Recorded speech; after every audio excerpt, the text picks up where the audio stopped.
Pada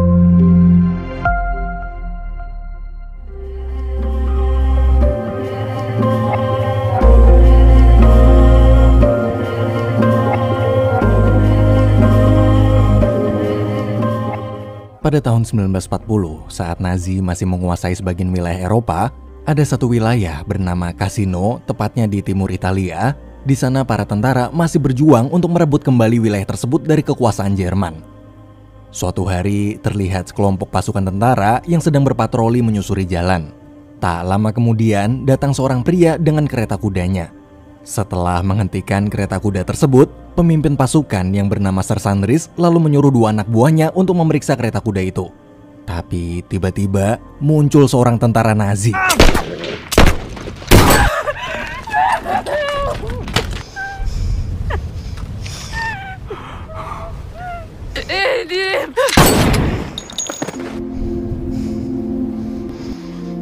Melihat wanita tak bersalah tewas di depan kedua matanya, seorang kopral bernama Merson di situ merasa sangat bersalah karena ia hanya bisa terdiam dan tak menghentikan Sir Sandris ketika akan menembaknya.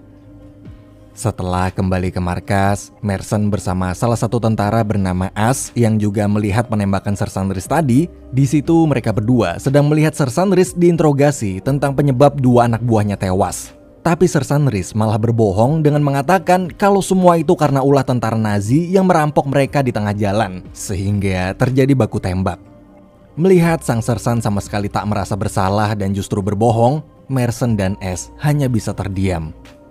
Tak lama kemudian, ketika Merson sedang memandangi foto anaknya di dalam mobil, salah satu rekan bernama Joyner datang. Melihat Merson yang begitu depresi, Joyner pun lalu menunjukkan luka di tangannya. Joyner lalu berkata bahwa ialah yang telah melukai tangannya sendiri itu akibat tertekan selama di medan perang. Di saat Joyner sedang membahas tentang kejadian penembakan Sir Sandris tadi, Merson di situ terlihat semakin depresi dan menyesal ketika teringat lagi kejadian tersebut. Esok harinya, tim Sir Sandris kembali berpatroli. Di sepanjang jalan, S dan salah satu tentara bernama Heisman terus saja mengoceh hingga membuat sang sersan marah lalu menghukum mereka berdua. Sir Sandris lalu menemukan jejak tank Panzer milik pasukan Jerman yang melintas ke arah pegunungan di depan mereka. Tak lama setelah itu, terlihat seorang pria bernama Angelo lewat membawa sebuah gerobak. Si Angelo ini hanyalah warga sipil biasa yang kebetulan lewat di sana. Namun saat ditanya, Angelo mengatakan bahwa ia tadi sempat melihat para pasukan Nazi bersembunyi di pegunungan. Sir Sandris yang mendengarnya pun segera menyuruh Merson, As, Joyner, dan Heisman untuk mencari informasi tentang keberadaan pasukan Nazi tersebut, sementara dia dan beberapa tentara lain akan melanjutkan patroli. Awalnya Merson menolak karena merasa misi itu sangatlah berbahaya dan mereka nggak tahu berapa banyak pasukan Nazi yang akan mereka hadapi nanti. Namun karena itu adalah perintah dari pimpinan, siap nggak siap, Merson harus mematuhi perintah tersebut. Kemudian Sir Sandris meminta Angelo untuk menunjukkan ke arah mana para tentara Nazi itu pergi. Dan perjalanan Merson bersama timnya pun dimulai.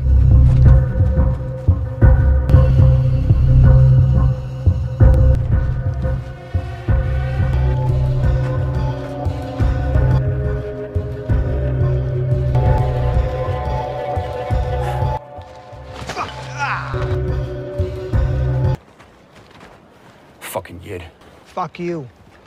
Sepanjang perjalanan, S, Joyner, dan Heisman terus aja bertengkar. Karena merasa jengkel, Merson lalu menyuruh mereka untuk diam. Awalnya mereka bertiga sudah mulai diam, tapi Joyner masih terus aja memancing keributan. Hingga akhirnya Merson memarahi mereka semua. Sementara Angelo hanya bisa terdiam melihat tingkah laku keempat tentara itu karena dia nggak ngerti bahasa Inggris. Di tengah jalan mereka melihat sebuah jembatan panjang dengan sungai besar di bawahnya. Melihat jembatan tersebut, perasaan Joyner mendadak tak enak. Ia merasa kalau mungkin aja alasan kenapa Angelo mau mengantar mereka dengan sukarela adalah karena sebenarnya Angelo ini mata-mata Nazi dan berencana membunuh mereka satu persatu. Joyner lalu meminta Merson membatalkan misi itu, namun Merson justru memilih untuk tetap melanjutkan misi tersebut apapun resikonya. Kemudian satu persatu mereka berjalan melewati jembatan. Tapi ketika sampai di seberang dan baru aja mereka merasa aman, tiba-tiba Merson, As, dan Joyner panik lalu segera menolong Heisman.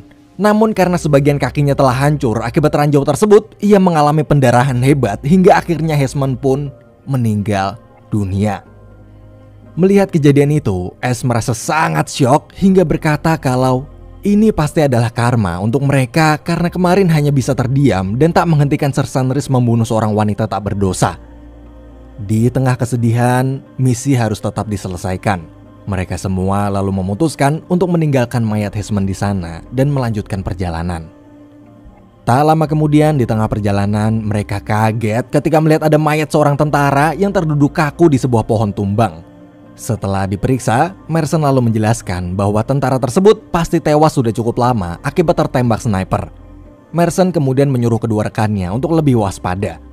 Saat sedang beristirahat, S yang masih selalu dihantui rasa bersalah, ia mengatakan kalau mereka harus segera memberitahu sang komandan tentang pembunuhan yang dilakukan oleh Sersan Reese sebelumnya, agar mereka tak terus merasa berdosa. Di sini barulah terlihat kalau bukan hanya Merson sendiri yang merasa bersalah tentang kejadian tersebut, namun semua rekannya pun juga merasakan hal yang sama. Setelah itu mereka melanjutkan perjalanan. Di tengah jalan, mereka melihat seekor serigala yang sedang memakan temannya sendiri. Tiba-tiba terdengar suara tembakan. Karena dirasa situasi tak aman, Merson lalu menyuruh semua rekannya untuk segera pergi dari sana. Tak lama kemudian mereka menemukan mayat seorang tentara Jerman yang baru aja tewas. Melihat itu, mereka menduga kalau tentara Nazi masih ada di sekitar sana. Merson pun menyuruh kedua rekannya untuk menunggu hingga para tentara Nazi itu kembali, tapi S di situ masih terus mengungkit kembali kejadian penembakan Sersan Reese sebelumnya. Karena muak, Joyner lalu mengatakan meskipun wanita tersebut tak bersalah, tapi ia pantas untuk mati karena ia adalah seorang anggota Nazi. Perdebatan keras pun tak terhindarkan hingga hampir terjadi perkelahian antara S dan Joyner. Beruntung Merson datang dan dengan cepat segera memisahkan mereka berdua. Setelah keadaan kembali tenang, samar-samar S mendengar suara tank. Mereka lalu mengikuti asal suara tank tersebut, namun di tengah jalan, depresi Joyner mendadak kambuh. Ia mulai menyakiti dirinya sendiri. Karena takut posisi mereka akan ketahuan musuh, Merson lalu menyuruh S untuk membawa Joyner pergi dari sana. Melihat sang teman begitu tertekan, S yang khawatir berusaha sebisa mungkin menenangkan kepanikan Joyner. Dan di momen itu, Joyner merasa sangat tersentuh dengan perlakuan S tersebut. Ketika keadaan Joyner sudah mulai membaik, mereka semua lalu melanjutkan kembali perjalanan. Sampai akhirnya mereka menemukan tank tentara Nazi tadi di desa tempat Angelo tinggal. Di situ Angelo hanya bisa menangis saat melihat para tentara Nazi membantai satu persatu orang-orang di desanya yang dianggap sebagai pemberontak. Merson yang merasa kalau para tentara Nazi tersebut kemudian akan menyerang desa lain, ia pun menyuruh timnya untuk mundur terlebih dahulu. Tapi di tengah jalan, melihat S terluka parah, Merson segera membawa S ke tempat aman dan menyuruh Joyner untuk membackupnya.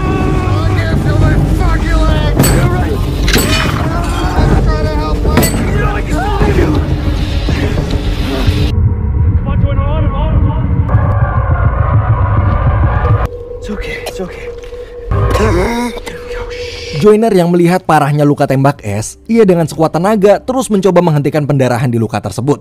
Sambil mengingat kebaikan sang sahabat yang tadi telah menenangkannya ketika ia depresi parah, Joyner di situ menggendong tubuh sang sahabat yang sedang sekarat itu menuju markas.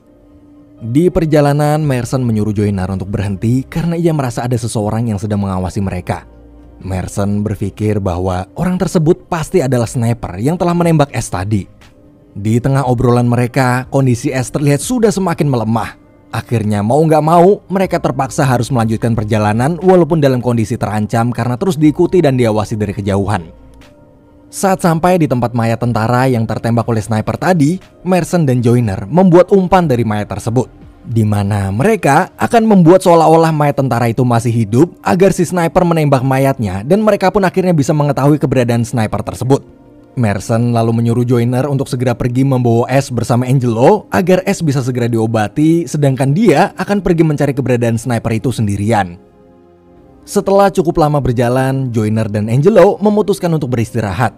Di situ Angelo hanya bisa terdiam memandangi hutan di depannya. Joyner yang masih merasa curiga dengan Angelo lalu menghampirinya dan mengancam pria tersebut dengan mengatakan kalau Angelo sampai berani memberitahukan keberadaan mereka pada tentara Nazi, maka Joyner akan langsung membunuhnya saat itu juga. Di sisi lain, Merson yang sedang mencari keberadaan si sniper mendadak traumanya kembali ketika ia teringat tentang wanita yang ditembak Sersan Reese sebelumnya. Perasaan bersalah dan dosa itu terasa begitu menyiksa Merson.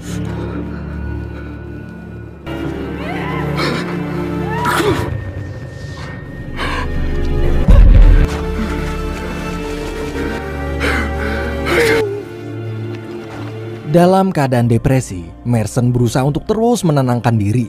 Dan ketika ia sudah mulai tenang, tiba-tiba terdengar suara tembakan. Setelah mengetahui sumber suara tembakan tadi, ia pun langsung bersiap untuk menembaknya. Tapi di situ Merson yang masih trauma, ia takut salah orang. Ia takut kalau orang yang ia tembak nanti bukanlah sniper yang telah menembak S tadi.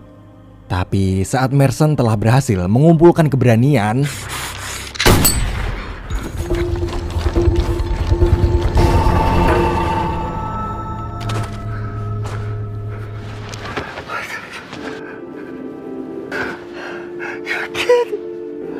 What the hell is wrong with you?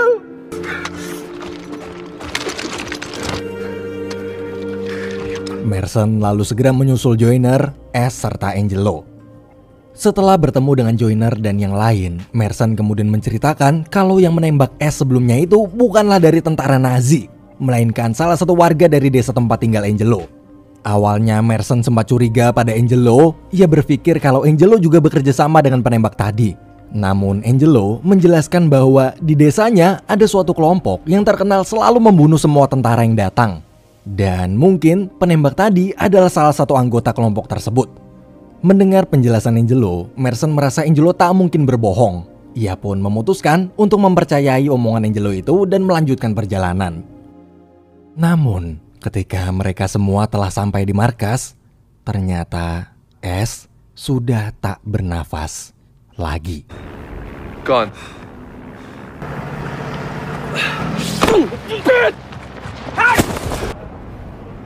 That's enough! You're all murderers. Get him the hell out of here. Ketika sang komandan melihat Angelo, ia lalu bertanya pada Merson apa yang sebenarnya terjadi. Di situ, dengan perasaan yang sangat depresi, Merson kemudian menceritakan semuanya. Namun setelah mengetahui semua kebenaran itu, sang komandan memberitahu kalau Sersan Reese ternyata telah meninggal 1 jam yang lalu karena tertembak oleh sniper. Sang kapten lalu menyuruh tentara lain untuk menggeledah Angelo. Dan betapa kagetnya mereka semua ketika menemukan sebuah peta rute pegunungan yang mereka lewati tadi dari kantong baju Angelo. Ternyata Angelo memang adalah anggota dari kelompok warga desanya yang selalu membunuh para tentara yang datang. Dia ternyata juga telah bekerja sama dengan si sniper penembak S tadi. Ia dengan sengaja mengantarkan Merson dan timnya ke dalam pegunungan, kemudian membunuh mereka semua. Sang komandan lalu memerintahkan Merson untuk membawa Angelo ke sungai lalu mengeksekusinya di sana. Awalnya Merson menolak perintah itu karena ia merasa sudah terlalu lelah dan depresi setelah melihat dan membunuh warga sipil yang seharusnya menjadi tugas tentara untuk melindungi mereka. Tapi karena sang kapten memaksa, maka mau tak mau Merson harus tetap menjalankan perintah tersebut. Di dekat sungai, Merson yang merasa kecewa pada Angelo karena telah dibohongi, ia lalu bertanya kenapa Angelo tak menyuruh temannya untuk membunuhnya saat di hutan tadi.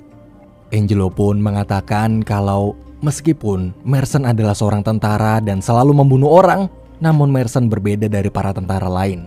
Setelah bersama-sama dalam perjalanan tadi, bagi Angelo, Merson adalah orang baik karena ia tetap menangis ketika melihat seseorang tak bersalah tewas di hadapannya. Angelo dan para kelompok warga bersenjata di desanya tersebut sangat membenci semua tentara dan bertujuan untuk membunuh mereka semua karena mereka pernah melihat tentara Nazi membunuh warga desanya. Dan semenjak itulah mereka menganggap bahwa semua tentara itu jahat. Tak peduli apakah mereka adalah tentara Nazi ataupun tentara pejuang kemerdekaan negerinya sendiri. Di situ Angelo kemudian mengungkapkan semua kebenciannya dan mengutuk Merson berkali-kali. Di momen perdebatan mereka berdua, Merson merasa kalau ucapan Angelo tak sepenuhnya salah. Dirinya memang pantas dibenci bila mengingat ketika dia hanya diam saja saat melihat seorang wanita ditembak oleh Sersan Reese dan juga waktu ia membunuh warga sipil yang tadi menembak S. Hingga akhirnya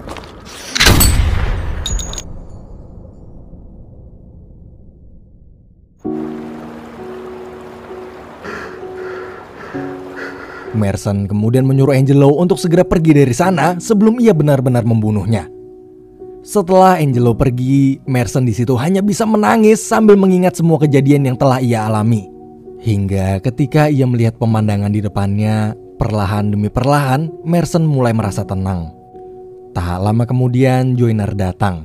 Ia bingung karena tak melihat Angelo yang seharusnya Marston bunuh dimanapun.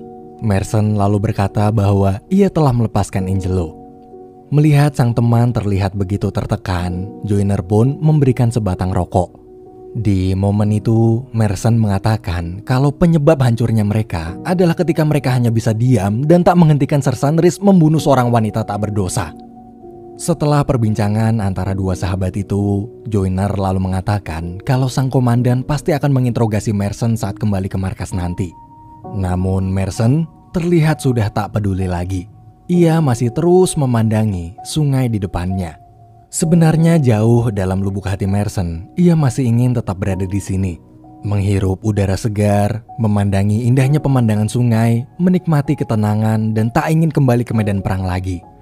Namun, Marston sadar bahwa bagaimanapun juga, ia tetap adalah seorang tentara yang harus melindungi banyak orang di luar sana. Dan dengan berat hati, Marston akhirnya pergi bersama Joyner kembali ke medan perang. Film pun berakhir.